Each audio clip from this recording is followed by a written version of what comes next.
Ah, that's better. Going a little shut in. Ugh. Surrounded by wires. Anyway, welcome to the BroDiallo broadcast. It's Monday night yet again. Thanks for tuning in. We're going to get through this. This is a short topic. I didn't even intend to talk about this tonight. I had a whole different topic. I had a whole different discussion lined up. I had no plans on discussing this issue, but something happened to me earlier today, not even earlier today, like literally 5 hours ago. I got a message, and the message comes from someone whom I hold in high regard, somebody I hold in very high regard, somebody I respect, somebody I've known since the day I decided to become an active member of the Black liberation struggle. Somebody I've known even before. I knew them before they knew me.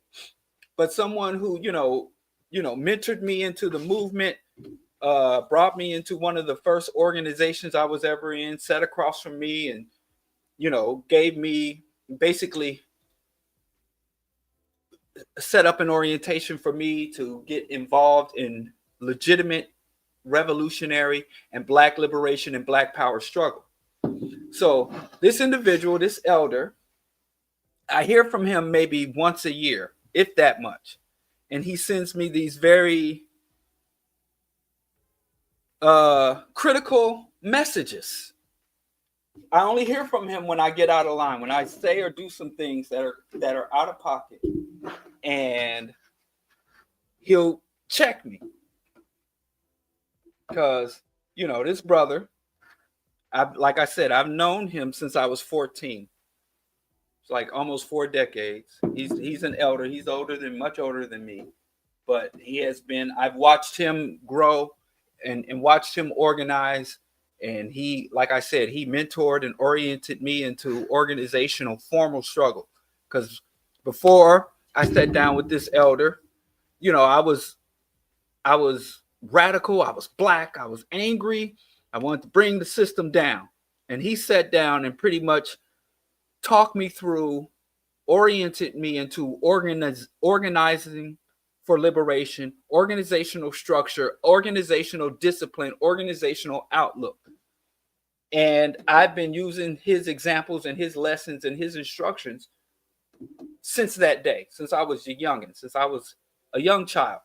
And I'll hear from him. Last time I saw him was in Atlanta. But we go way back.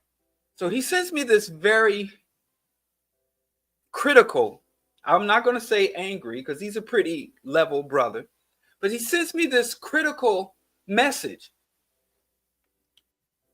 And he's mad at me. He's upset with me. And I know he's been upset with me quite some time, because this same criticism he's thrown at me several times over the years, over the years, that I do this and he thinks I shouldn't do it, and I continue to do it, and I don't think I'm going to stop doing it, and I'll explain why.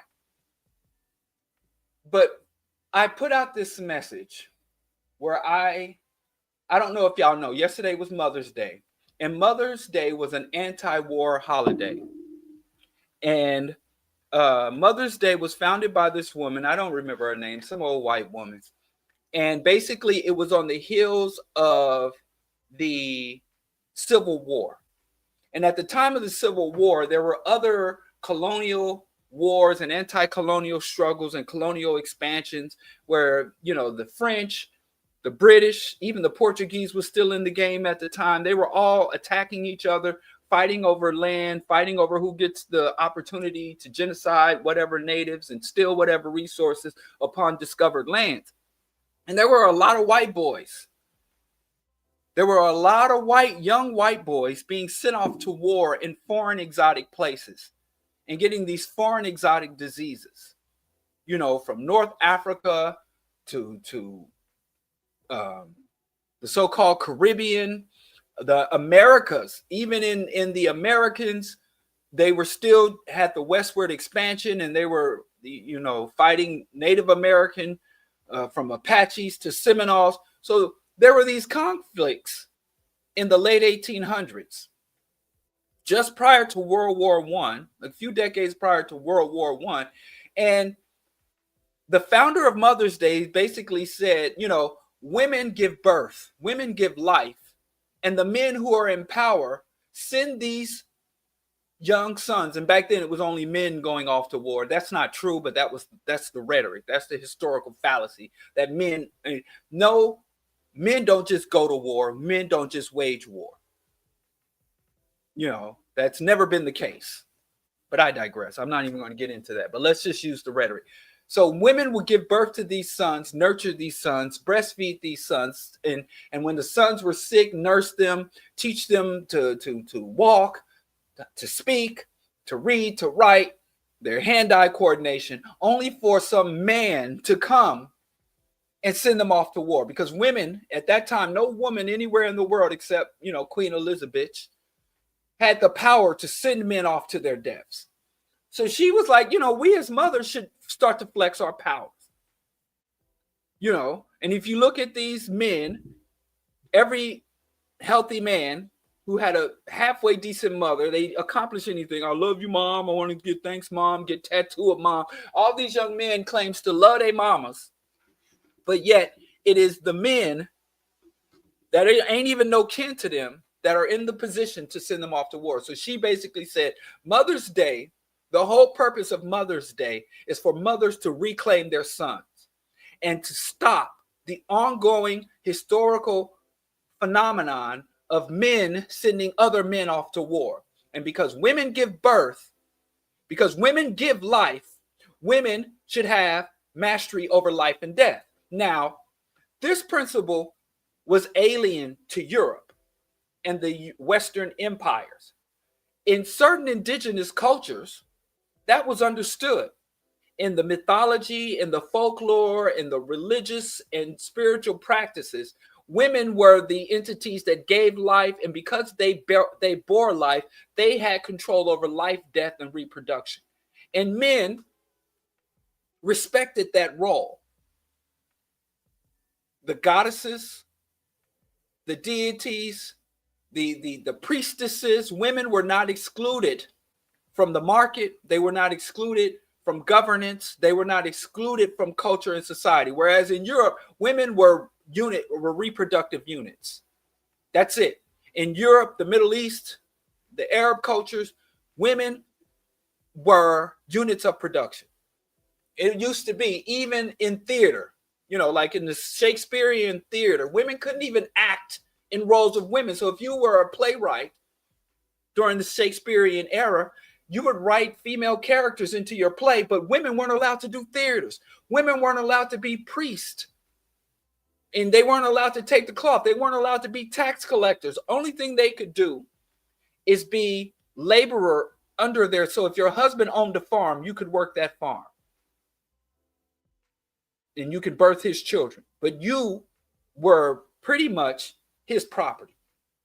Going all the way back to their holy books, their scriptures. If you violated a woman, you had to pay her father the value of that woman. You didn't even have to pay the woman you violated. If you violated a woman, you could marry her and take possession of her as punishment or as a remedy, and you still have to pay her father. So that's the culture we're coming out of. That's the culture that Mother's Day was born out of.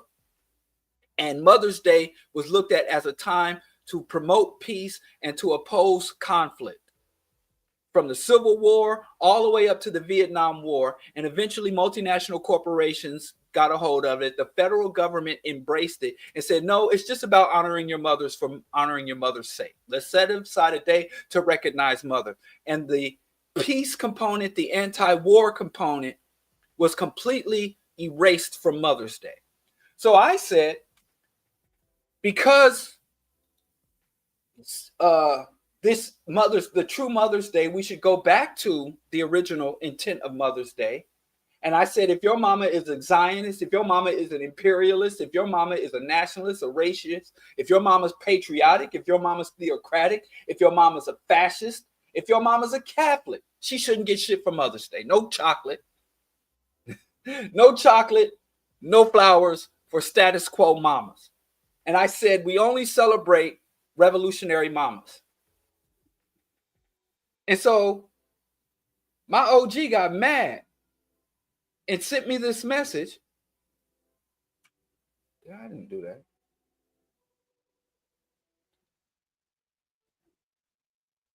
Anyway. Okay. So anyway, he sent me this message. And he said, I don't think it's your place to tell others how to honor their mothers. I'm not telling people how to honor their mama. You and your mama is your business. What I was talking about was Mother's Day and the meaning of Mother's Day.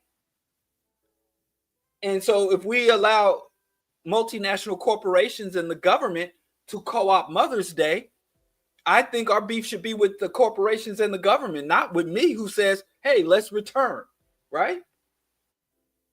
And then he said, many of our mothers may not be quote unquote anti-war, or they may be quote unquote status quo mamas. As you put, every mother may not be a revolutionary mother that meets your standard, my standard.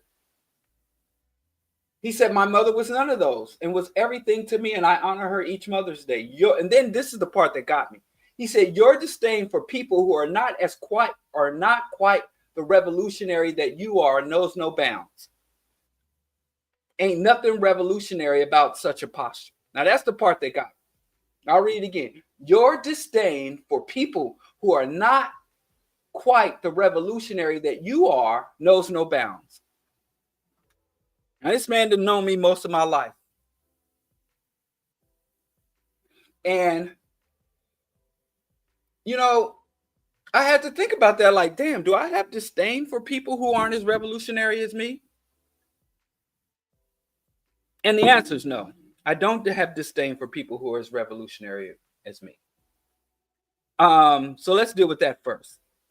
My position on people who aren't as revolutionary as me is that's fine, because I know people that are a lot more radical than I am. But I do have disdain. And let me tell you where my disdain comes from, where people get confused. For the common people, for African people, my disdain, if you go back and look at all of my media, my disdain is not for people who are oppressed. I have solidarity for people who are oppressed. My disdain is not for people who fail to rise up against their oppression. Go back and look. My disdain is for people who legitimize and compound oppression. And this is what I mean. A lot of oppressed people internalize their oppression. So a lot of African people internalize the oppression, and then they do what I call compound the oppression. It's what I've come to call the victim versus vector issue. A vector is generally any specimen, any creature that spreads a sickness. Like a mosquito with malaria is a vector. The flea with the bubonic plague was a vector. So my position is, if someone is sick, I have utmost sympathy for them, and I want to try to work with them to heal. If I have resources to help them to heal, I have the resources to help them to heal. But if someone is sick, and not only do they reject any type of remedy, any type of healing, any type of treatment, they then go out to seek to say that their sickness is actually health. They distort their sickness. I'm not sick at all. I'm healthy. And then they begin to infect other people and encourage them to embrace the sickness as health. That's when they go from being a victim to a vector. Now, that happens with communicable diseases. That happens with lifestyles and behaviors. That happens with thought processes and ideology. That happens with belief systems. People can come down with something, it infects them, makes them sick, and then so a lot of times out of arrogance, more so than ignorance, say, no, this is the normal state of being. This is as things should be. And I want everybody else to join me in this sickness, as opposed to I want to heal myself and help cure others and prevent those who haven't been impacted or infected to get well. So that's where my disdain comes. I don't like vectors. I don't accept and I don't support people who compound oppression, who exploit oppression. And that's a big population within the Black community. So because I take that position, and like I said, you go watch my archives. You go read all these goddamn essays all over the internet that I wrote. And you'll find I'm defending the people who are not as quite as revolutionary as I am. I want to motivate. I want to encourage. I want to inspire. I want to arm and equip these people to become revolutionary. The whole point of me starting this show was to advocate for revolution and encourage more of my people to become revolutionary. So my disdain, so people like Diallo hate everybody. I hear people say that. You don't like nothing. You don't like nobody. But if you take a step back, everything, about to start singing Sheun's music, everything's upside down. Everything's fucked up. And a lot of fucked up people in very prominent positions all over the world. So if you take a critical point of view, if you take a skeptical, critical, and hostile point of view to all manifestations of exploitation and oppression, you are going to appear to be a person who hates everything and hates everybody. And I'm willing to take that. I'm willing to take that. But I don't simply walk up to somebody and say, hey, bro, you want to burn it all down? No, I don't want to burn it all down. Oh, then I have disdain for you. And I don't think that anything in me saying that. And so even when I say, I literally listed, I didn't say all mamas. I said, if your mother is a Zionist, imperialist, nationalist, racist, patriotic, theocratic, fascist, and capitalist mothers, don't get her shit for Mother's Day. And I even would propose, hey, yo. And I said, in response, if people want to celebrate their pro-war mamas, they should simply pick a different day. Also, how does one not have disdain for those who are pro-war? I thought that was the whole point. Mother's Day we have come to celebrate, it is a farce. So he acknowledged Mother's Day that we have come to celebrate is a farce. And educating someone is not telling or trying to indoctrinate anyone. This may sound hypocritical, but every day is Mother's Day. So I don't know. I think we've reached the resolve. But now I'm thinking, I think we're kind of confused about, and all that to say, I want to talk about, I think we're confused about what revolution is and who a revolutionary be. I think we get confused with that because I was just called a Democrat. I was just called a sellout. I've been called a coon, and we've hurled these names and accusations across from each other. And I don't think anybody just takes the time to grab a goddamn Webster's dictionary. Just grab a dictionary. Goddamn. And I don't need you to agree with me. I just need us to have a fundamental foundation from which to engage in discourse. Meaning fucking matters. That's the whole thing with Mother's Day. Mother's Day, what is it? What the fuck is it? It was this. It has become that. I acknowledge that Mother's Day is a corporate holiday. I say that's unhealthy. I think it would help mothers. I think it would help offsprings. I think it would help society. Everybody got a mama. I think it would help society if we embrace the core and original meaning of Mother's Day. So I'm going to advocate, hey, let's do that. But let's talk about revolution because today I'm saying, are you truly revolutionary? Is anybody truly revolutionary? What the fuck is a revolutionary? We say the word all the time. And I will tell you, the vast majority of the people out here who claim to be revolutionaries, Pan-Africanists, freedom fighters, liberators, are fucking lying. They're lying. And it's real simple. It don't take, and the thing about this, where people with revolutionary, that's a self-title. It's kind of like a Protestant. You know, my wife and I were just talking about this new pope. Y'all trying to, this goddamn pope. Let me tell y'all something. Y'all, shame on all you black folks. We got a black pope. He's a Creole pope. He's a Chi-Town pope.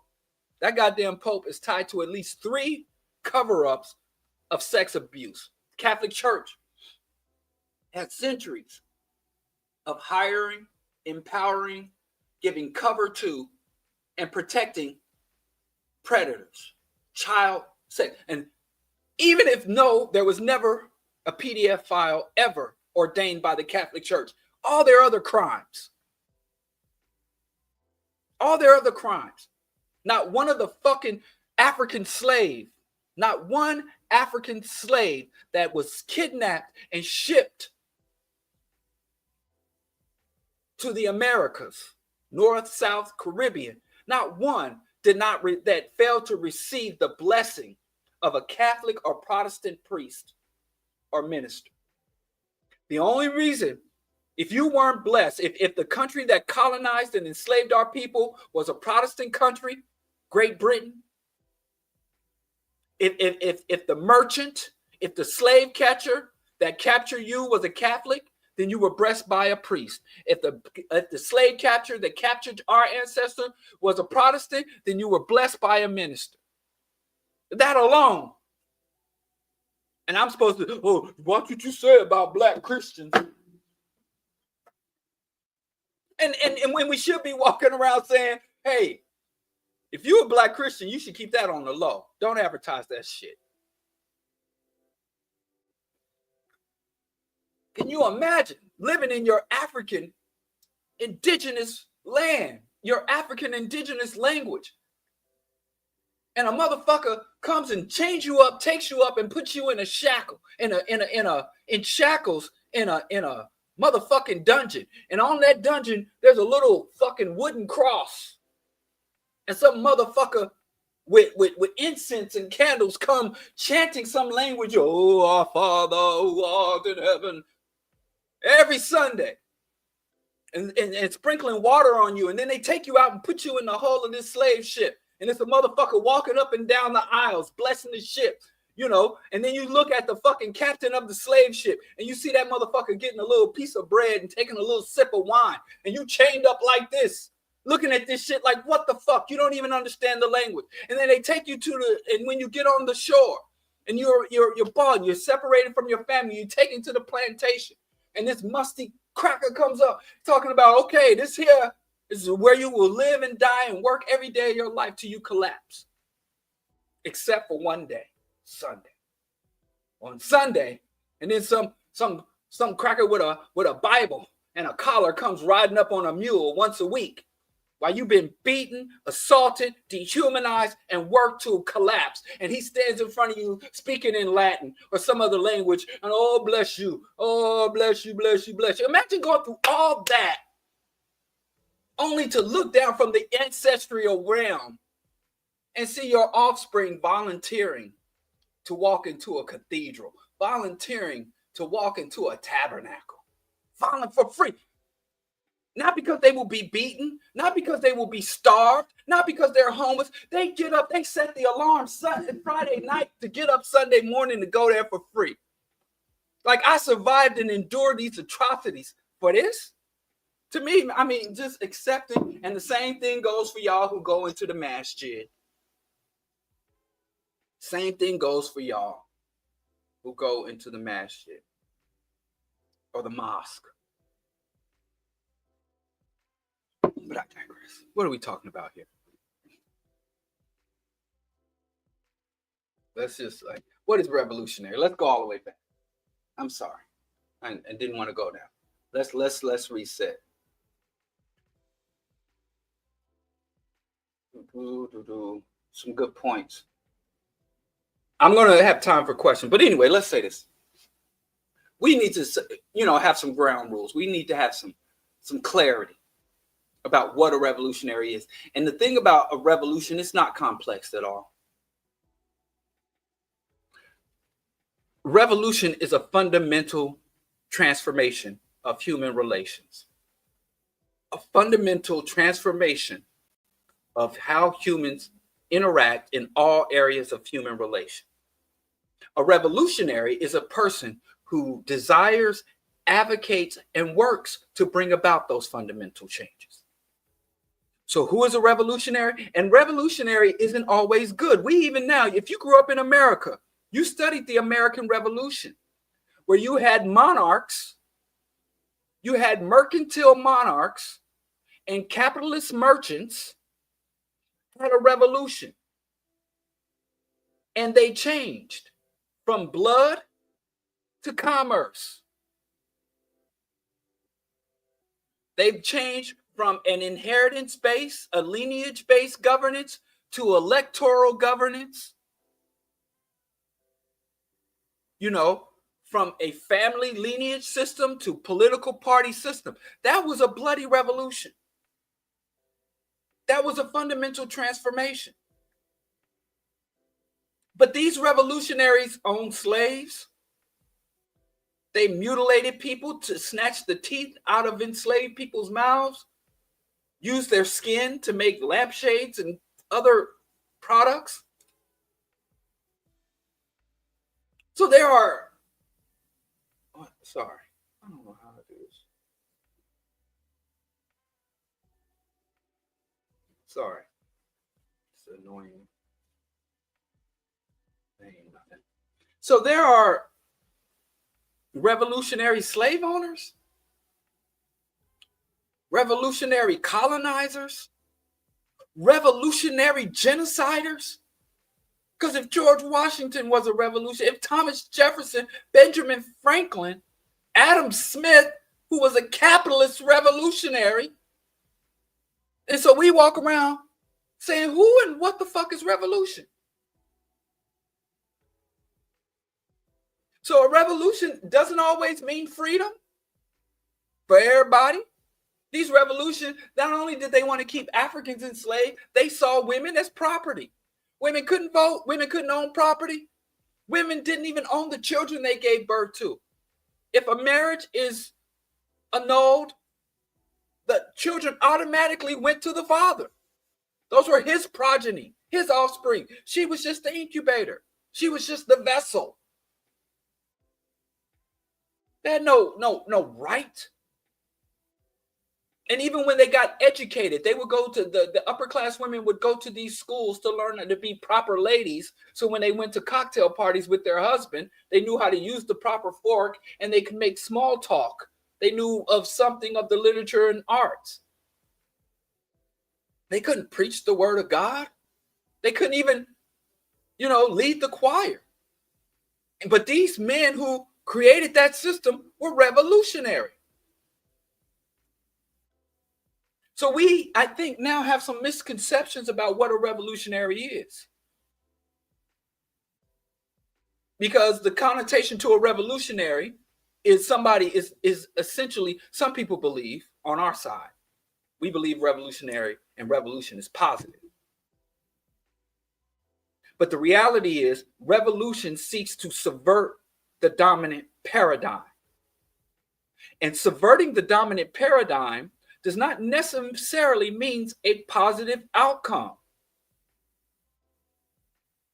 Does not necessarily mean freedom for anybody, let alone freedom for everybody.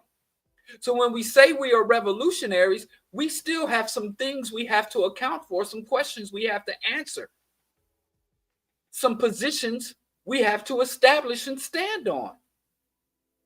So that's why I say I'm a revolutionary Pan-Africanist. But that's not even enough. Because if the dominant paradigm is monarchical, mercantile, and then the revolutionary says we want a democratic system and we want a capitalist economy,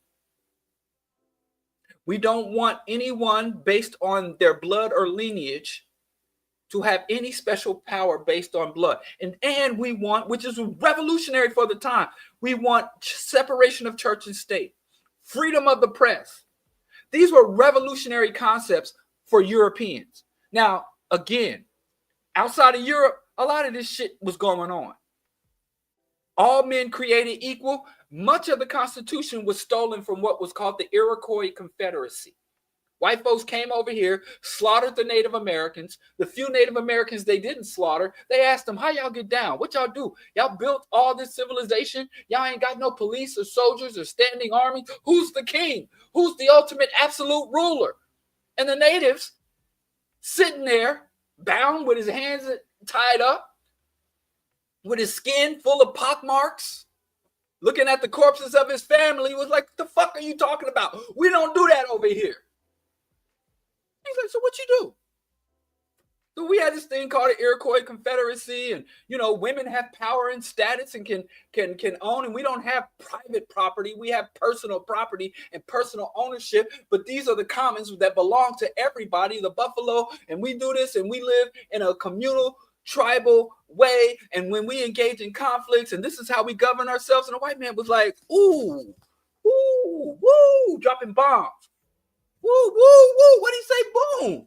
Right? And then ran back to Pennsylvania, ran to Boston, ran to Virginia, and wrote that shit down and said, oh, some white man in knickers and a powdered wig was like, oh, all men, we say all men are created equal, endowed by our God. They stole that shit. Sucker, they're the original sucker MCs. And we sitting here, I had to study these motherfuckers as a political science major, knowing goddamn well they plagiarized that whole shit. But the problem is Africans, natives, they had a oral culture. They had griots and shit. And they had symbolic languages. So they would communicate and put their holy texts in scrolls and hieroglyphs, and they'd have generations of people who would learn and memorize the stories of the people, and they would tell them, and they just lived it. And the white man was like, I was the first to write it down in script, copywritten, trademark. So they've been stealing. You thought they just steal music. You thought they just steal people's. No. And so, all that to say, revolution, I do not deny that there was an American Revolution. And it wasn't simply an American Revolution. It was a Western Revolution.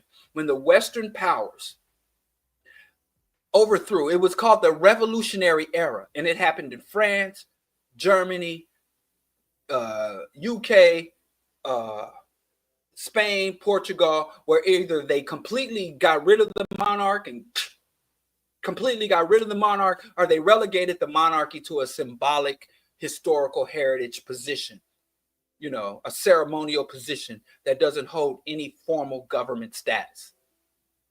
That was revolutionary. It didn't mean a motherfucking thing for us.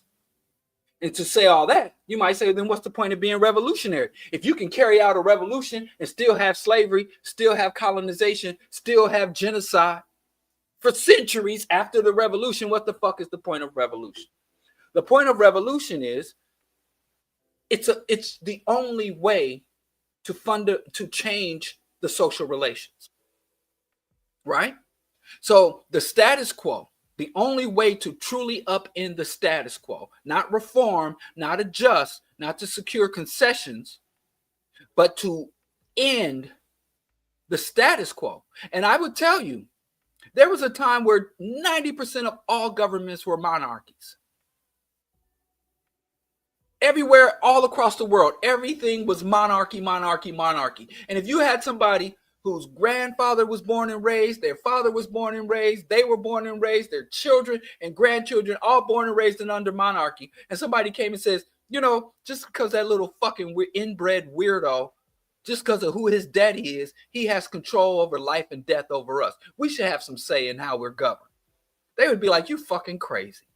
You could die just for talking that shit, and it's unrealistic. And then you had the real slick people that would come to him and was like, "Oh, you claim you don't like monarchy, but I see you're doing your cobbling, you're doing your farming under monarchy. I see you went to market and you had the king's currency to trade for goods for your family, but yet you say you don't like monarchy. Stupid motherfuckers, right?" So anyway, we take a step. So now these people set up this new system. These revolutionaries write constitutions. They set up democratic systems, either parliamentary systems. They set up these political systems. They either obliterate the monarchs, like in Russia or in France, they in a reign of terror, they obliterate the monarch, or like in the UK and I believe the Portuguese royal family, they relegate them to ceremonial positions with no formal state power, but let them keep all the fucking money they stole for generations. And they set up a new status quo, the democratic, liberal, democratic, capitalistic status quo. And many of the offenses that happened under a monarchy continued under capitalism, imperialism.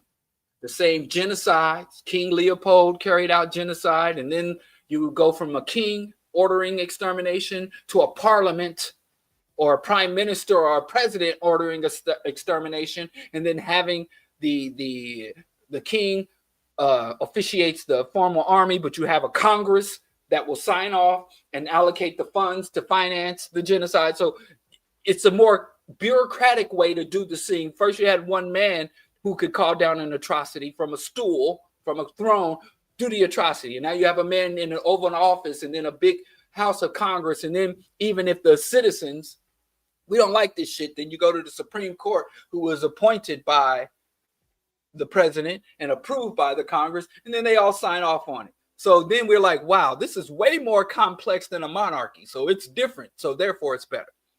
So we have a new status quo set up by revolutionaries, the revolutionaries who overthrew the monarchical system, set up the democratic system, which was supposed to be rule of the people. But all of the worst elements of the monarchy remain. All of the atrocities of the monarchy, all of the abuses of the monarchy changed. And they gave some concessions. They expanded and created this thing called the middle class that never existed before. You had the monarchy, you had the lords, the ladies, the people of royal blood, and you had the commoners. You had the commoners had no social mobility.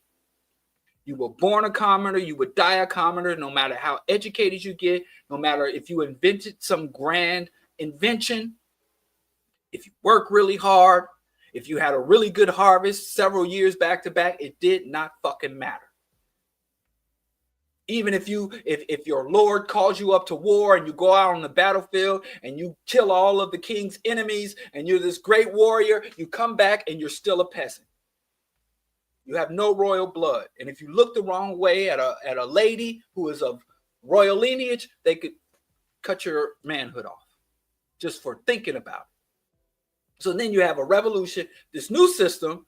I was born a commoner, but then I worked really hard and I sat in a garage and worked really hard in a garage. And now I can move up to middle class. And then while I'm in the middle class, I can go to college, get highly educated. I can even run for political office and get elected. And then I go into local political office, and then I go to citywide office. I become a mayor or a state senator. And then I could go to Congress. I could become a senator. I could run for fucking president. Yeah, this is a system of justice. And I could be born dirt poor, and if I got gifted hands and I serve white folks really well, I can get a high-paying job, or I could chase balls, got a wicked jump shot. And so the new people say we're not like the kings and queens because we allow for social mobility. We allow people to elevate within class stratifications. We're going to keep this class stratification. There's going to be most people on the bottom and a few people at the top running and consuming everything and dominating everything. And the people down here got to do the work, go into the mines. They got to fight the war. They're going to live hard and die early. And we're going to take most of the shit and give it to the people who do the least amount of labor to create the wealth. Now, we're not going to change that, but we're going to create opportunities We're going to create opportunities from that group to get up here. But except underneath that group, you have the African slave, the indigenous people. You got all these people who, again, if you're a slave, if you're colonized, then the cycle repeats. So we're the new peasants, the new slaves under this system, and a few white, Christian, heterosexual, whatever, young, white, and free. But women, no, women weren't a part of that. But then as time went, there were more social upheaval. There were more rebellions. There was more resistance. So they were like, fine, white woman, come on board. Okay, Irish man, we used to say Irish were subhuman, that Irish were the white niggers, white Irish. But no, Irish, you get to be white. Italian, the swarthy Italian, the olive-skinned, hairy Italian. Come on, you get to be white. And so they just started letting more and more people be white. So at first it was white Anglo-Saxon Protestant in one part of the empire, and then white Catholic in the other empire. And those were the people who ruled. And if you were in Spain or a Spanish or Portuguese colony, you were Catholic. If you were an American, anyway. But then they just started over the years and years and years, letting more and more people who were outside of this new revolutionary system of capitalist democracy saying, hey, you can come in and serve. And eventually even black men got it. And after black men got it, black women got it. And after black women got it, the gays got it. And hell, let's put a ramp. Let's put a ramp up to the White House. And hell, we'll even let the disabled people can get it. Now, you can get an opportunity to raise up in the system, but you can't fucking change the system. The system will be imperialist. The system will be genocidal. The system will destroy the ecosystem. The system will concentrate wealth at the top. The system will engage in perpetual warfare. The system will violate the fundamental human rights of people we deem outside the system. And whether it's people who live overseas, people who are undocumented in the country, people who are convicted of a crime and incarcerated. So you get to exercise, you get to carry out the penalty. You get to share in the spoils. You get a bigger piece of the spoils. But once you get up there, Obama, Colin Powell, Clarence Thomas, you can't get up there and say, hey, I don't want to do this shit. I got up here. And since the revolutionaries, they were able to sit down and have a constitutional convention and write down the laws of the land. My people weren't included in the construction of the laws of the land. But now I want to be able to say, hey, here's the laws of the land. Nope. You only get up there to carry out and support the status quo. Status quo Negroes. And we, the masses, are under the illusion that, hey, if a black boot is stomping my neck, it's better than a white boot stomping my neck. Y'all think, well, hell, having a black super mega pop star and having black entertainment moguls prey on us is better than having a white or Jewish entertainment mogul. And we really believe that shit. We root for everybody black. And what that does is give legitimacy and stability to the system. That is not revolution. Girl boss, black bank, black business, not even reparations are. Because listen, and I'm not faulting us. If I went downstairs tomorrow morning and there was a reparations check, 6, 7, 8, 9-figure check, the vast majority of us will put that shit in the stock market, put that shit in CDs, and I wouldn't. I'm telling you. And if you didn't, I'd say you was a fool. That would further tie us to the system. We're not going out with that reparations money to get AK-47s and Molotovs. We're not going to use that money to finance African decolonization struggles like Bob Marley did. We're not going to send that money to Haiti for reforestation. And in fact, we'll start getting up, not the newspaper. We'll start going online, looking at the S&P 500, the Dow Industrial Average.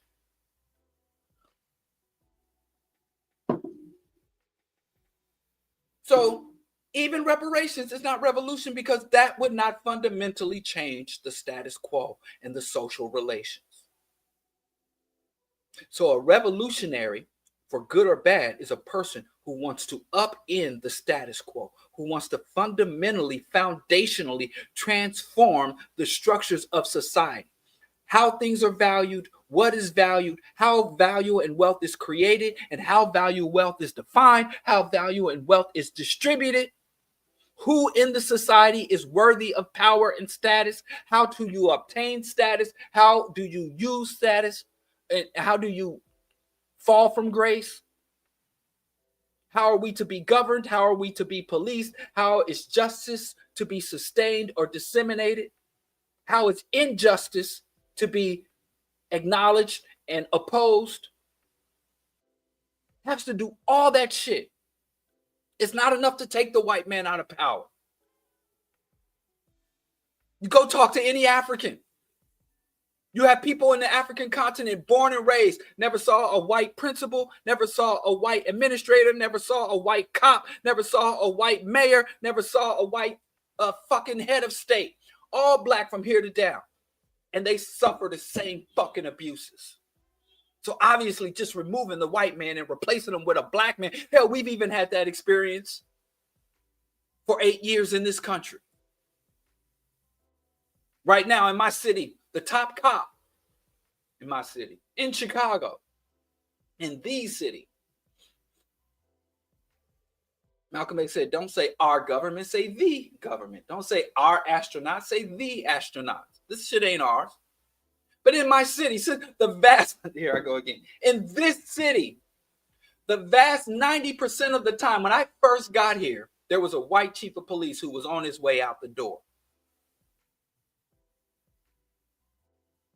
I've been here over a decade, and for almost that 100% of the time I've been here, there's been a black chief of police, a black superintendent, a black top cop, the man at the top of the Chicago Police Department. I don't know what it's like to have a white cop running the local police department, because the whole time I've been in this city, riding my bike, walking, driving, sending my children off to school, out here gardening and working, the whole time I've been in this city, it's been a black man at the helm of the police department. And the first black man that took over the police department said, I've been a cop for 30 years before I became the superintendent. And I didn't see any evidence of racism. I don't know where y'all niggas been at. I don't know what city. Y'all Chicago, where they do that at? Police and racism? Where? How? And just as I was moving here, they had just found that the police had been torturing confessions out of people. Hundreds of men were taken to a secret site off of police headquarters and tortured until they signed confessions. And that was the story of the week. Moving on. What's next? What's the new dance? When the next drill album gonna drop? So Eve, we had 8 years of a black president, and most of y'all, I lived under black governor, black mayor, Kansas City of all places, racist as fuck. I don't know why sometimes black people act like we got to go overseas to see shanties. I mean, the disparities is butt naked. Like, I mean, white folks in Kansas City, how y'all even do it? Shame on y'all. I was in high school, first black mayor, Mayor Cleaver. He came to my high school. His son went to my high school. And ain't a damn thing changed, and many things got worse. I was in New York under Mayor Dinkins, first black mayor. I don't know why these black mayors follow me everywhere. I was in Chicago for the first black female queer mayor. Harold Washington didn't do shit for y'all either, but y'all, all I'm saying is simply black people getting justice, getting reparations, getting high places. It's not revolution. So to be a revolutionary, if the status quo, if the oppressive system that you're opposing, you have to be on the opposite side of it. If we're under a system of white hegemony, we need to be Pan-African. If we're under a system of capitalism, you have to be socialist, communist, communalistic. If you're under a system that is dominated by Christian theocrats, you have to be secular, if not atheistic. Even if you are a believer, even if you are religious, you're under a patriarchal system, you have to be a womanist. You have to be a womanist. If you are under a system that oppresses you, that is ecocidal, that has no regard for other species, that has no regard for animals and the ecosystem, that commodifies the environment, commodifies the natural world, even commodifies living animals, you have to be ecological. You have to be ecological if you want to be revolutionary. And this, I didn't make this rule. You go look up the white man's definition of revolution. You go look up the etymology of the word revolution. The problem is a lot of black people want to claim to be revolution, but they want to handpick and cherry pick components of the oppressive system that they like. I like the black man in the home. I like the patriarchal component of this system. Let me just pick that out. I like the capitalistic wealth accumulation, the finer things, the luxury cars and private jets. Let me just take that out. I just want to take out the racism. I want to take out the white man. No, I did not say the white woman. I want to take out the white man. I want to keep some white women, just a few, or some preferences. That's not revolutionary, and that's what we get. Our own banks. We want our own military. We want our own dictators. Well, they got white man got dictators. I want me some. Sit on the front of the motherfucking bus without having any ability to dictate what direction that bus goes in. So a revolutionary is a person who looks at the current dominant system that they live under and says, not only am I going to oppose this system, I'm going to erect a system that is diametrically opposed to that system. That's what makes you a revolutionary. Not your guns, not your anger and rage, not your refusal to vote. Not your refusal to vote. Now, revolutionaries have to, and a lot of people have to look. It sounds like a reformist. See? What sounds like a reformist? You have to take power by armed force and institutions, a different political structures. That is wrong. That is inconsistent with history. Because simply taking power, this is another thing we don't understand. Motherfuckers take power all the time. There are motherfuckers who take power all the time. That does not make you a revolutionary. A reactionary can take power by armed force. A fascist can take power by armed force. Simply somebody showing up at the gates of the government, at the gates of the capital city, with guns saying, I'm taking power. You gonna dance in the street? That's what's going on in Africa right now. Well, how many times did we have somebody stand up? Mugabe, Idi Amin, even Nelly Mandela. And we forget about Nelly Mandela because he got so watered down, but he was locked up for trying to get guns. He was trying to traffic guns. And the Israeli Mossad coordinated with the South African government to catch him. Simply showing up with guns to take down a system is not revolutionary. And that's why a lot of times when we dance in the street and we having a parade and the very people who liberated us are bringing down the hammer on us harder than the people we just overthrew. It is more important to know someone's ideology. That's the most important thing. Revolution is an intellectual endeavor. If you truly study and read revolution, this is what's going to turn you. If you study revolutions across the globe and across cultures, across societies, and across history, many revolutions that did not require violence. The violence in revolution does not come from the people uprising. More often than not, the violence in the revolution comes from the illegitimate power trying to hold on to power or to earn power after being displaced. Y'all love Ibrahim Traore, Burkina Faso. That was a bloodless coup d'etat. If you look at many of the communist uprisings in Central and Eastern Europe, many of them were bloodless. If 2 million people showed up in D.C. tomorrow, you think Trump gonna put up a fight? You think Trump gonna run out the White House and do a goddamn thing? Trump would immediately surrender. He's a coward. But what he would do is he would go into exile, and he would go to the Saudis, he would go to the Israelis, he would go to the UK and find anybody and say, hey, help me retake my government. And that's the violence. Much of the violence. The Vietnam, go look at Vietnam. Wow, we just look at it. Yeah, the Vietnam, when they took over, that foreign powers had to come in and conduct the violence. Because even in Vietnam, the powers that be did not have the power to hold the government. Look at the Congo under Mugabe. When the Western power says we're not supporting you anymore, he was gone in under 2 days. A man who held power for 30 years was gone in 38 hours once the Western powers withdrew. So most of the violence, here's the thing about violence and revolution. Here's the thing about violence and revolution.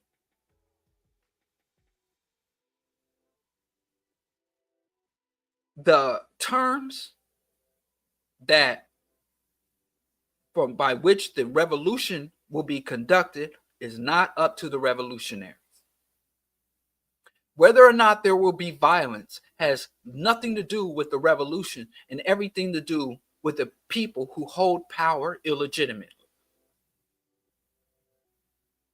And I might have to just walk it down, because many of these struggles, many of these revolutions, we only see when the guns, bullets fly. Many of y'all, even now in modern day struggles, y'all see the bullets fly and y'all see the big man step up. Y'all ignore the decades of work, of grinding, a lot of times by women, by poor people, by illiterate people, the grassroots grinding that they did for decades. Underground, unseen, uncelebrated, never make it to the fucking history books. And you just see the culmination of their work. You show up and eat the fucking cake. You ain't never seen the oven. You ain't never seen the flour. You ain't never seen the eggs and the milk and the butter. You don't know nothing about, all you see is, here's the cake. If you want to have cake, then you just got to get cake. You don't know shit about the construction of a cake. And that's why so many revolutions, from the Haitian Revolution to the anti-African colonial revolutions, disintegrate. Because people do not understand the nature of revolution, and they think it's about the guns. We took up guns and we ran the slave master off. We took up guns and we ran the colonizers off. We took up guns. How many times have we taken to the streets and burned this fucking city down? Chicago, Los Angeles, Newark, New Jersey.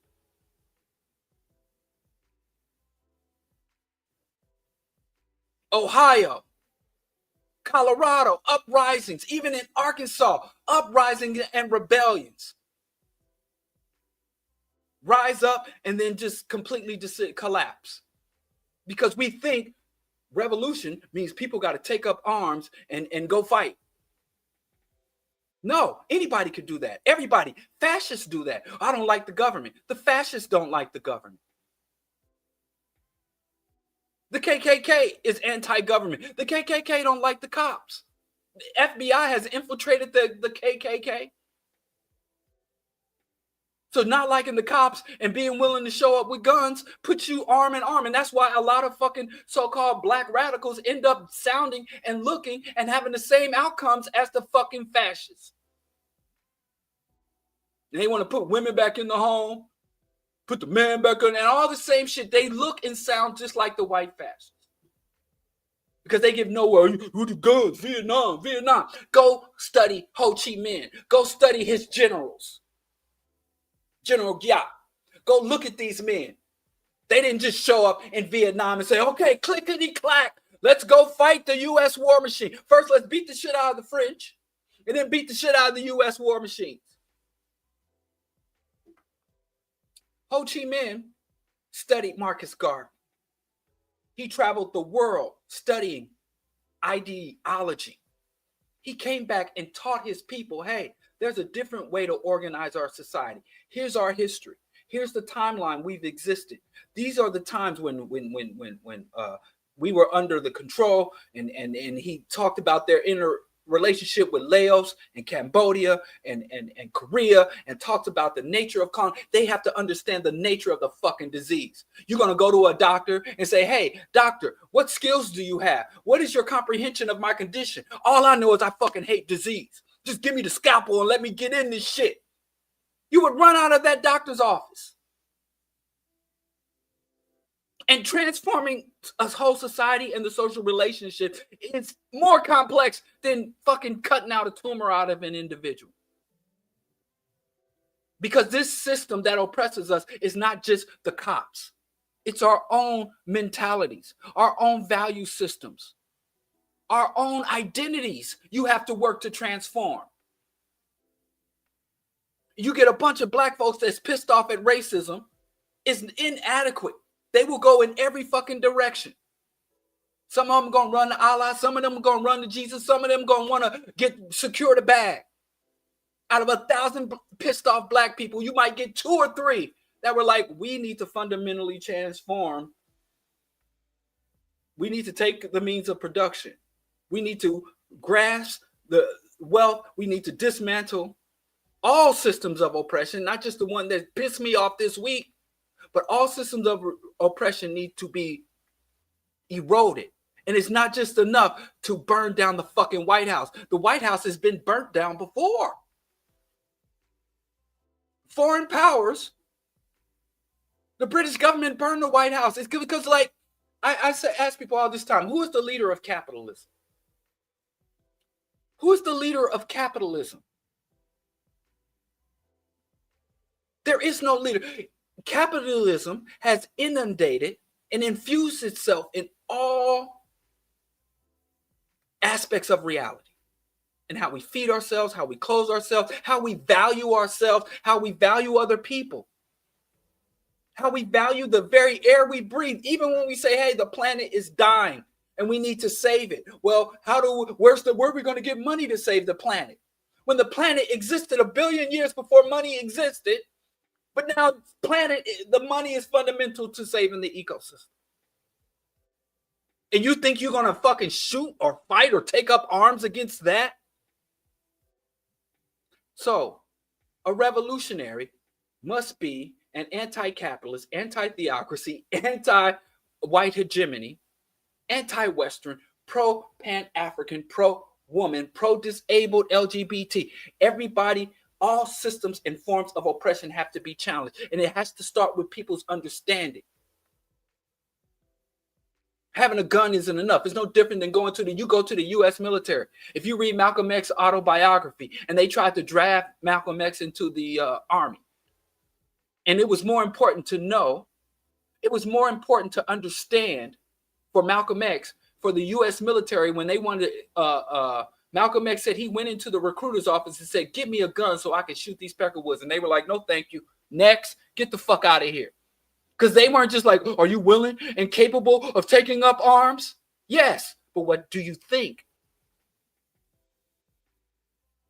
I'm telling you, if you go into the military, they're watching you psychologically and ideologically as much as they're watching you physically. They shape your mind. It goes all the way back. And what's crazy is they wrote this shit down. The Austrian method of education. It came out of Austria, where they would say, hey, we have to regiment minds. You have to regiment minds. And we just say, hey, you find a black person who love themselves, who love black people, and they don't pissed off and don't want to take it no more. And then that's how we're going to do. And no matter how many times we don't question that. That is not a revolutionary. That's not. Not to say that their rage is illegitimate. I support their rage. It's legitimate. Their desire for change is commendable. But most people don't reach the stage, no matter how much outrage or how strong their love for blackness is, or how much their outrage at injustice is. Most people don't reach the stage of revolutionary, because then it enters into a level of complexity where you have to be working internally as hard as you work externally. And there's a lot of people you want to get along with, you want to break bread with, you want to impress your mentors and people who lead and taught you. And it will put you in conflict with them. That's why this is such not only a rare people, but revolution is a relatively rare phenomenon. And revolutions are rare, but successful revolutions are almost never happen. And that's why a lot of people want to redefine what revolution is. Because I work all my life. I call myself a revolution. I don't want my life to be wasted. So I'll just call this a revolution. I call a woman CEO girl boss. That's a revolution. I'll call a military coup d'etat and a military dictatorship. I'll call that a revolution. I'll just call whatever thing I can hold on to. I'll look up to some violent cult, some apocalyptic cult, an apocalyptic cult leader, and call him a revolutionary. So if I can't have change in the real world, I'll just imagine change. I'll just redefine what change is. Kwame Ture said, our goal is to be revolutionary, and our goal is to make revolution. And I know that's going to have people really thinking you're out of your goddamn mind.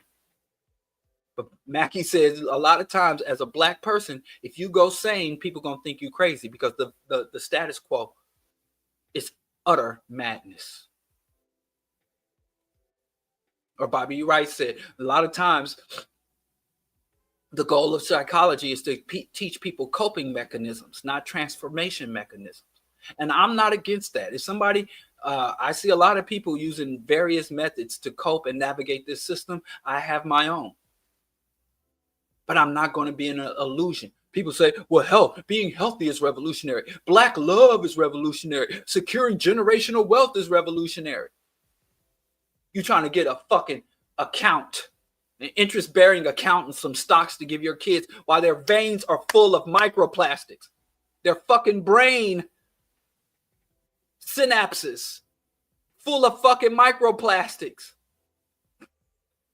And we talking generational wealth. That's utter fucking madness.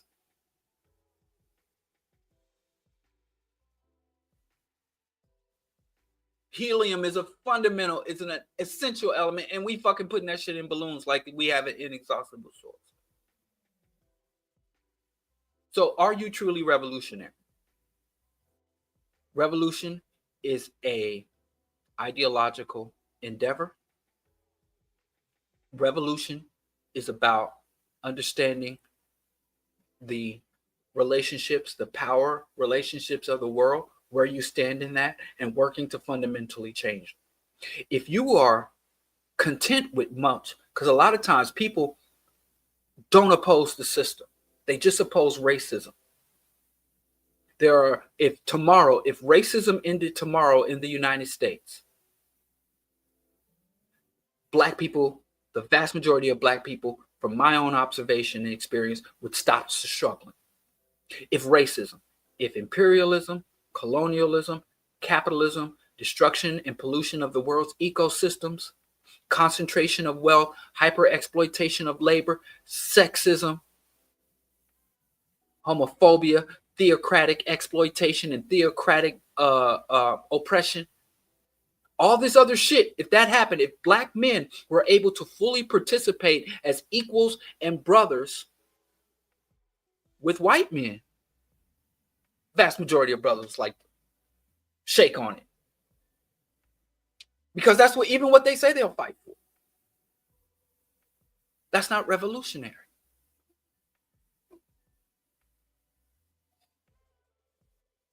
So if you are truly revolutionary, as I said, you're seeking to acknowledge and combat all forms of oppression and exploitation, even the oppression and exploitation that bypasses you. I'm straight, I'm heterosexual, I'm cisgendered, I present as a man, I live as a man. So Bati boy be damned. All these gays and shit, that's they shit. All these women out here complaining. All these females, forget them. I'm a man. That's their trouble. They feminism. I'm an able-bodied person for now. I'm aging. I'm able-bodied, so the disabled people, that's them. I'm a citizen. I got a social security number and a passport. Forget the what's it fucking called? What do they call them? Tethers. You are not a revolutionary. But I'm against racism. I'm against the poverty of the Black American citizens, and I want to cut the checks on Black American citizens who pick cotton, descendants of slaves, get out of their money. That's not fucking revolutionary. In fact, that's some status quo shit. You are an asset of the oppressors. You are a race traitor. So all forms of oppression, all forms of exploitation. And I'm not saying I'm trying to make a utopia. But right now, we live in a culture and a society and an economy and a government that incentivizes pathology, that incentivizes exploitation, that incentivizes and rewards predatory behavior. We have to create a society that disincentivizes. Now, if you are born a sociopath or a psychopath, you are more likely to become a CEO, to become wealthy, to become powerful, to become a celebrity than someone who was born and that is empathetic, that is humane. Being empathetic and humane is a liability in this culture and society.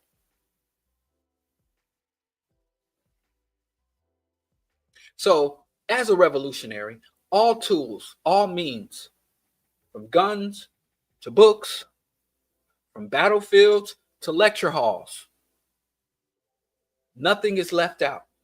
Even with this religious shit, you're trying to accommodate oppressive religions. There ain't no shortcut. Ain't no crystal stairs. So that's it. So the guy says, I have disdain for people who aren't revolutionary as me. I don't. I don't have disdain for people who aren't as revolutionary as me. I don't have disdain for people. There are people more or less, I guess. I don't know. I think revolution is really a point. It's the revolutionary struggle. It's a process. It's a multi-generational process to carry out revolution. But to become a revolutionary, it's just a state of being. It's a point. It's not like I have to work to be a revolutionary. Like an atheist. God doesn't exist. There's no evidence to support God, the existence of God. There's no evidence to back up any supernatural divine phenomenon. Therefore, I'm an atheist. Now, what do I do with that? I can keep it to myself and just go along to get along, go to church, go to the mosque and just say, I don't want no trouble. There's a lot of people that do that. A lot of atheists are in a lot of places. I get contacted by them all the time. Like, man, shit, I'm an atheist, but I don't want to get divorced. My spouse will divorce me if they found out I didn't believe in their God. I knew a guy, Mohsin Muhammad, born and raised in Saudi Arabia. He's like, I never believed that shit. As soon as I got old enough to go abroad for school, I said, I'm never going back to that country because I never believed that shit. But if I came out as an atheist in my country, I would be beaten. I would be incarcerated. I could lose my life. But what do you do with it? So you become a revolutionary. And I don't think there's any hierarchy. The revolutionary poet, the revolutionary artist, the revolutionary pacifist, the revolutionary armed militant. I don't think there's a hierarchy of revolutionary. I don't think one revolutionary and their contribution is more valuable than the other.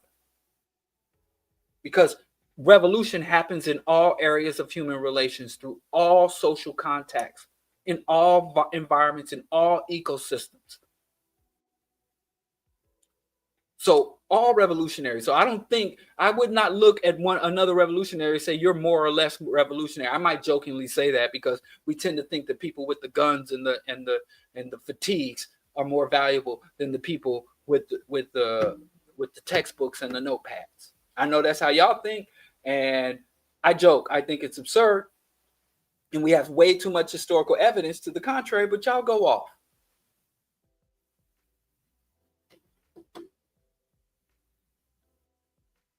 I love to listen to you, but I just can't get with the atheist. And you're an atheist. You're an atheist. You are.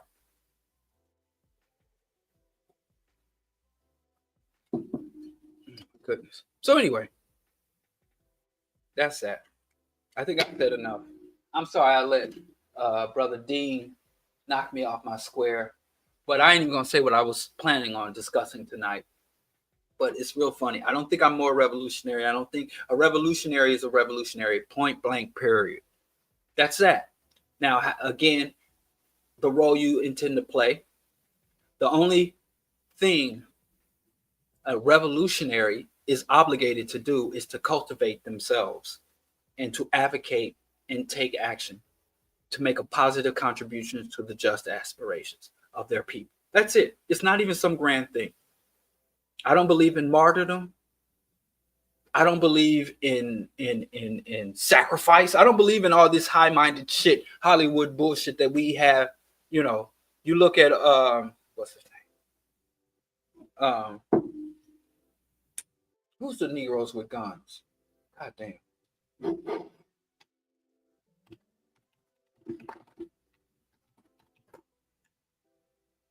I can't believe his name doesn't come to me. Robert Franklin Williams. Wow.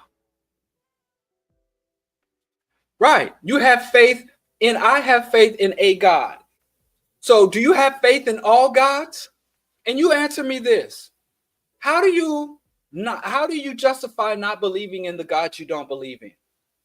Do you believe in Thor, Zeus, Heru, Okulunkungu, Obatala, Yemaya, Yahweh? Do you believe in all those gods? Shiva? So you have faith in one God. So you are atheist plus one. How do you tell me that Okulunkungu or Zeus or the divinity of Charles Manson or David Koresh said he was sent down by God? Do you believe that David Koresh was sent down? Do you believe Master Farad Muhammad was Allah come down in the flesh? Because if not, you're an atheist in everything except for your one God.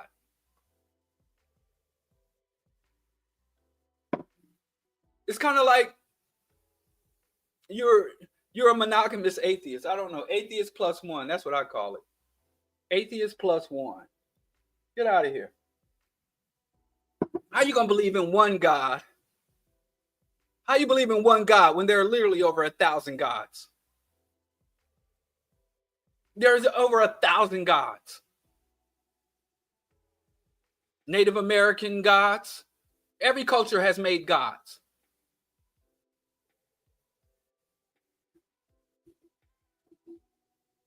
Anyway, where was I? Robert F. Williams. Robert F. Williams, one of the most significant Black revolutionaries of the Black Power civil rights era. And he was, some guy went up into his mountain cabin and interviewed him at the end of his life. And he said, you know, you're really kind of wasting your time coming to interview me and ask me about my life and my struggles and how when I ran to Cuba and I was in China and communist China working with Mao and organized armed resistance here with the Deacons of Defense and the NAACP. It's like, none of that's going to matter. And let me tell you why. He said, because I'm a revolutionary, but I'm an old man surrounded by my family. I've lived a good life. And even though I went into exile and I had some struggles, I've lived a good, full life. I've lived a wonderful life. And the narrative needs to be, if you're going to be a Black revolutionary, you're going to be incarcerated or you're going to be killed. That there are no alternative outcomes for you. So the revolutionaries who live good, full, healthy lives, they're either going to erase us from history or deny that we were truly revolutionary. That's why people on here, revolution, that's radical, guns. And even the revolutionaries y'all respect, y'all don't even accept their scholarship. Y'all don't read the fucking books they write. Y'all don't even fuck reading them, but you don't even go on YouTube and listen to their lectures.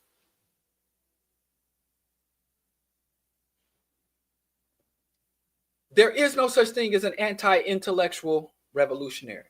There are a such thing as nonviolent, unarmed revolutionaries. The gun does not make you revolutionary. Because if that was the case, 99% of these fucking crazy ass white boys would be revolutionaries. A gun just makes you have a gun. And there's over 500 million. There's 500 million guns. There's more guns in this country than people. And these crackers are bootlicking, and their government's being taken over. They're embracing the fascist dictatorship that's emerging in their country. While they were raised to say guns are to fight tyranny, and most people are taking their guns to defend Tesla dealerships. I digress. I thank y'all. Any questions, comments, criticisms? It's a little late for that. Any questions, comments, or criticism?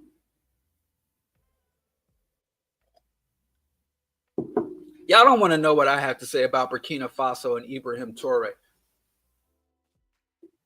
Y'all don't want to know. Y'all don't want to know. We've been here before. Every time I say something, everybody flips the fuck out. Y'all not ready to hear it. But he can show y'all better than he could tell y'all. You were right.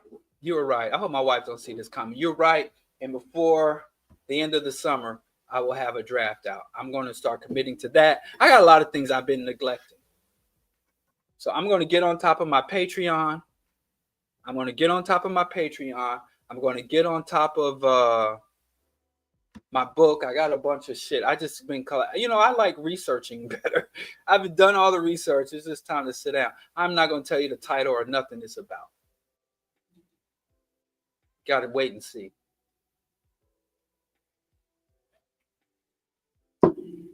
I haven't followed that story. I don't know if it's true. But so I can't speak on it because I haven't looked into that story. But I know that Burkina Faso is full of Russian troops and much Russian military infrastructure. You trade the French for the Russians. I don't think that's a trade-up, but y'all apparently do.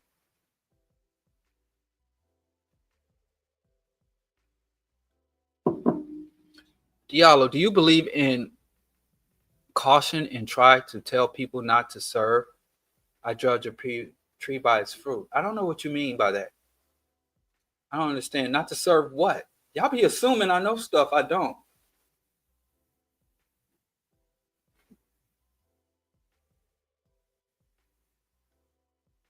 But anyway, questions is coming.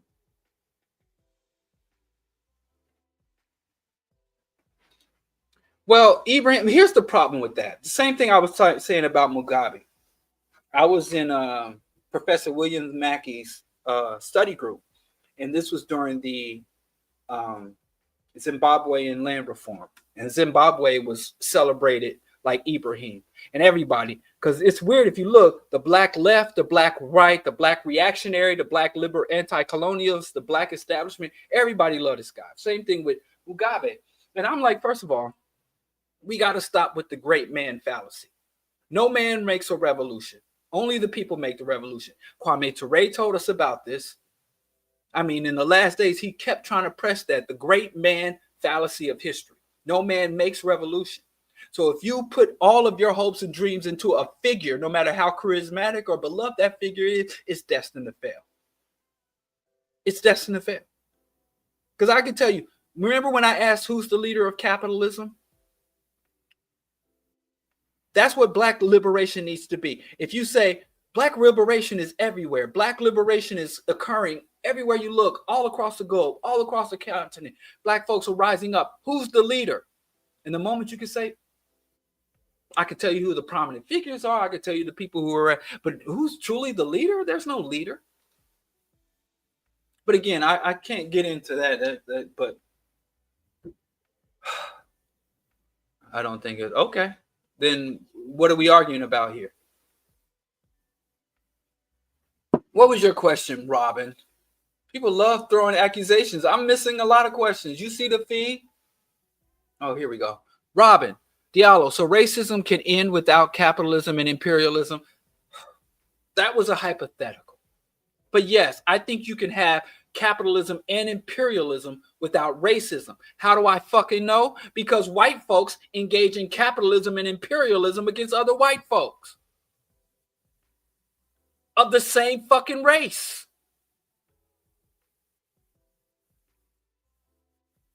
So yes, we can end racism. There are a lot of non-racist white people. We call them liberals. A lot of white people who love the company of minorities and even fight for the participation of minorities. A lot of white people sincerely voted for Obama and Kamala and would have no qualms voting for another black person or person of color, whatever the fuck a person, or biracial or multiracial ethnic non-white person.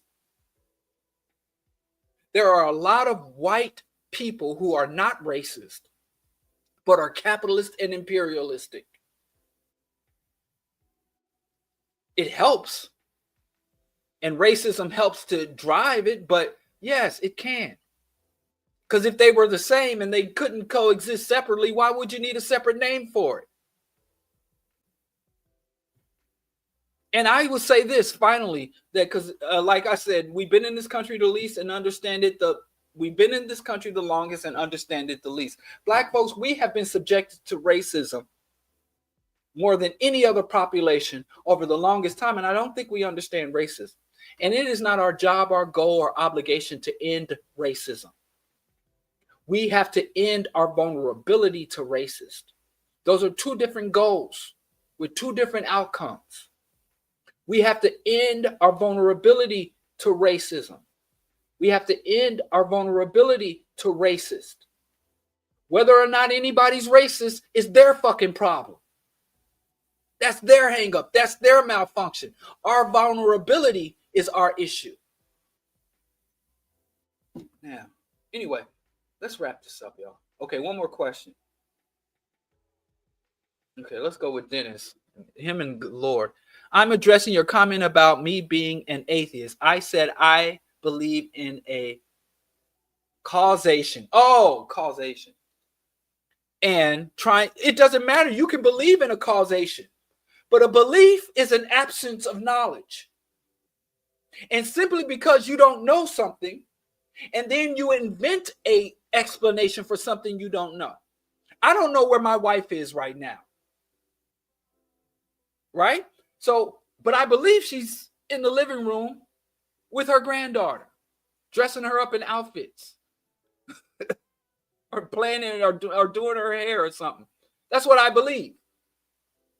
But if I get up and I'm just standing there looking at my wife do her granddaughter's hair, then if I look down at my wife and I say, I believe my wife is doing my granddaughter's hair, everybody's like, was you back there sniffing? Was you back there snorting? Because what the fuck you mean you believe? You're looking at me do it.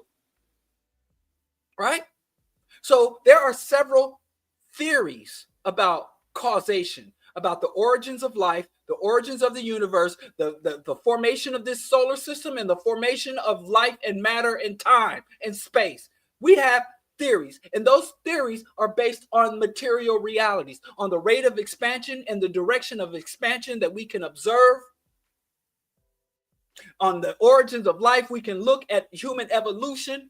We can look at DNA. We can look at the nature of matter and the formation of continents and the energetic properties of planet formations and star expansions and the life cycle of the heavenly bodies. We can look at that and say, well, we can arrive at some conclusions based on the evidence. But if you say, well, we don't know where life comes from, we don't know how the world was founded, therefore God. That's ignorant and inaccurate. That's make-believe. I don't know who did this, so I'm going to say God. I believe there's some divine source, some higher supernatural force. That causation don't mean shit. You need to stop patting yourself on the back. Right? So I don't tell people what to believe in either. I tell people your belief don't mean shit. I believe this with all my heart, and I'm willing to be like Jesus. You can strip my body and beat me and hang me up on a crucifix, but I will never abandon the belief that Xboxes are better than PlayStations. I will never let go of that belief. I believe that Xboxes are better than PlayStations. And the only thing that's going to affect is the quality of my gaming experience. That's all. That's all it's going to affect. But if I believe that you're a sinner and unclean and you're going to burn in hell, I'm dehumanizing you. That's a dangerous and illegitimate belief. Any belief that you have that negatively impacts another person, that brings down exploitation, injustice, or harms another person, that is an illegitimate motherfucking belief. So I'm not going to tell you can't believe it, but I'm going to tell you the moment you act on that belief, the moment you set up institutions, the moment you write that belief down and put it in a book you call holy or divine, the moment you set up institutions and give yourself titles and positions based on that fucked up ass belief, I'm going to challenge you. And I'm going to challenge that institution. I'm going to challenge that book. And I'm going to set up for, and every time you try to enforce and impose it, I'm going to fight against it. So you can believe whatever the fuck you want. But the moment you take that belief out, the moment I'm going to critique that belief. I'm going to dissect that belief. And if I find that that belief imposes oppression, exploitation, or harm to another person, in fact, I'll go further. If that belief harms you, I'm going to challenge it. Even if you believe it in yourself, I'm spiritual. And I believe that the Divine Father only wants me to drink lemon juice and eat toenails. I'd be like, that's a crazy belief. You got to stop that shit. You can't survive off of lemon juice and toenails. I don't give a shit what you believe. So I don't know why we give so much reverence to the beliefs.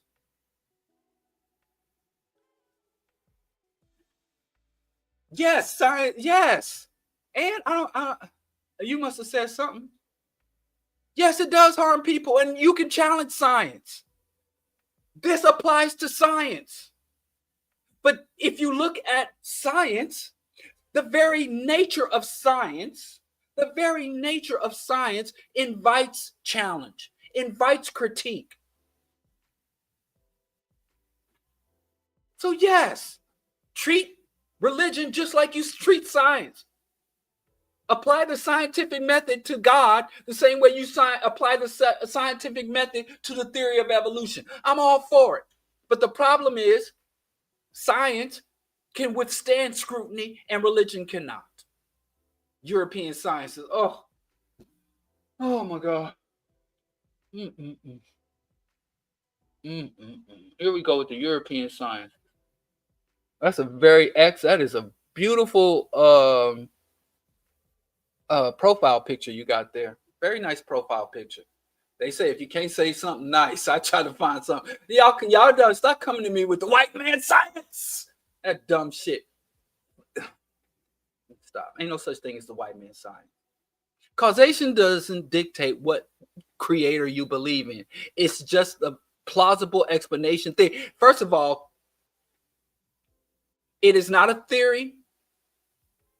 A theory, in order to establish a theory, you have to go through a rigorous scientific process. The belief that God or some divine supernatural intelligence created the universe or caused a goddamn thing is not a theory. It cannot stand up to scientific theoretical scrutiny. Stop it. It's not even plausible. Okay, X, please tell me, give me an example of white man science. Name one of the sciences that belong to the white man. Please. I mean, I took a class in radium physics. Oh, I hated that. Just saying the word. I still got that textbook around here somewhere. Oh, that class whooped my ass. That was one of the hardest classes I ever took. In radium physics. I think I got a B, maybe even a C. And if I could I wish I could have walked into eugenics is not a science. See, here you go. Eugenics is not a white man's science. Eugenics is not a science at all. It's not a science. It's been debunked. See how that works? Eugenics isn't science. I told them already. Come on, give me another white man science. List the white man science, and I'll send you a treat. I'll send you a vegan lollipop. Somebody list a white man science. Phrenology is not a science. I got a homeboy, a black man. I got a homeboy right here in Chicago who believes in phrenology. He called the narrowheads and the wideheads, and the narrowhead people are the good people, the widehead people are all evil. And I said, which am I? And he said I was a narrowhead. And I said, yes, you know what? I'm out of Kit Kats, man. Why you got to bring this up? I'm completely out of Kit Kats. You know, I flew too close to the sun. Now I'm going to end the show because now I'm feeling down. I still, see, ain't nobody really. Come on, X. You kept telling me white man science, white man science. Where, name a white man science. Give me, okay, here's X. What you say? The enclosures in Europe which witch hunts can see. What? Where's the white? I asked you to tell me what the white man science is. Science isn't belief, it's a systematic. Oh, don't spoil our fun, Justin. Yes. Science is a process. The mechanization of the body and anatomy is the white man science. You haven't seen the prosthetics they find in Egyptian tombs? You haven't seen the African burial sites that had prosthetics? You need to go read Charles French, African Origins of Medical Science.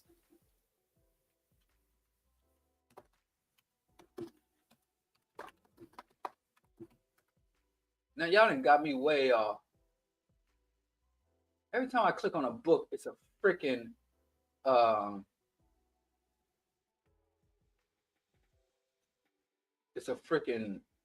Amazon. I don't want to share an Amazon link. Fuck Amazon. Ugh. How much this book cost? Damn! I'm gonna have to go sell my copy. I'm gonna read it one more time and put it up. I can get paid. I got a lot of books, folks. Go read this. Talking about mechanization.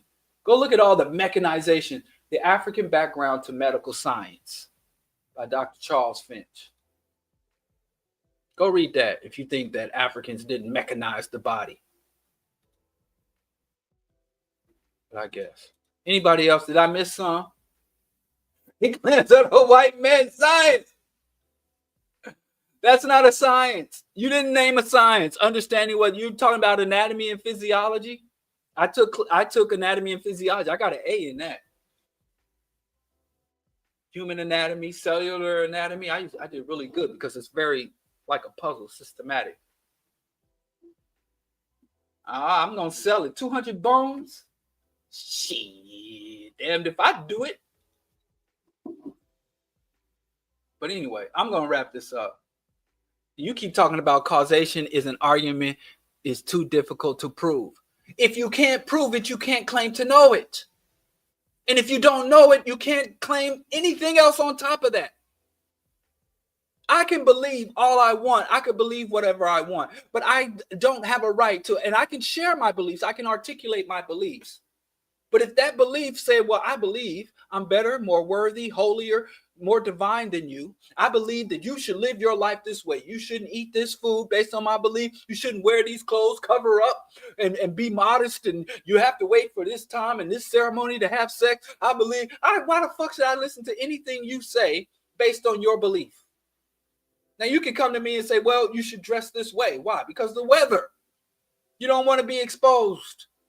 You know, that's a good argument based on something that can be demonstrated. God is knowable. I know exactly what God is. God is the figment of human imagination.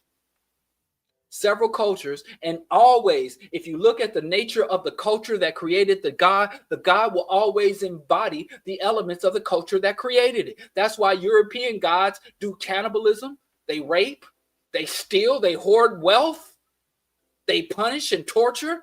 And you have other cultures with gods that are very vulnerable. You have some cultures where the god are all men and violent and macho, and the female deities are subordinate. You have some that completely remove the feminine from the divine, and you have some gods that are hermaphroditic.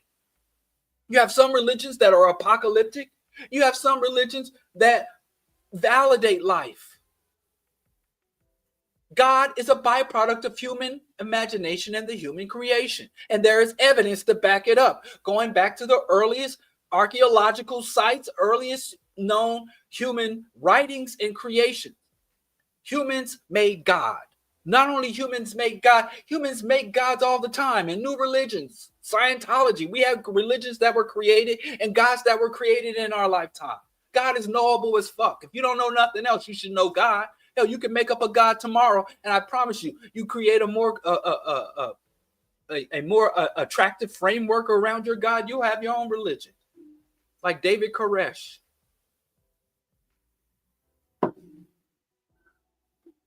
That's what my wife talk about. She agnostic because y'all scared to say atheist. Science, imagination is a component of science because imagination allows you to ask the question.